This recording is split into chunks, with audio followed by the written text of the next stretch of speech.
92వ ward గోపాలపట్నంలో ప్రభుత్వ హాస్పిటల్లో శ్రీ శ్రీ శ్రీ త్రిదండి చిన్నజీఆర్ స్వామివారి మంగళ శాసనములో వికాస్ తరంగిణి నిర్వహించే మహిళా ఆరోగ్య రక్షణ కోసం అవగాహన కల్పించే ఉచిత మహిళా ఆరోగ్య వికాస్ ఆరోగ్య శిబిరాన్ని ప్రారంభించిన ప్రభుత్వ విశాఖ పశ్చిమ నియోజకవర్గ శాసనసభ్యులు శ్రీ గణబాబు గారు.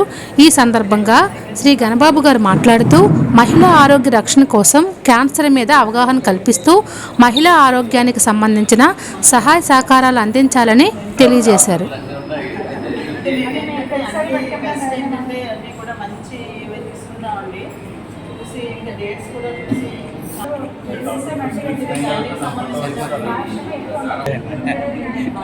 అప్పుడే చెప్పుకుంటే అయిపోయింది. తర్వాత పెట్టుకున్నారండి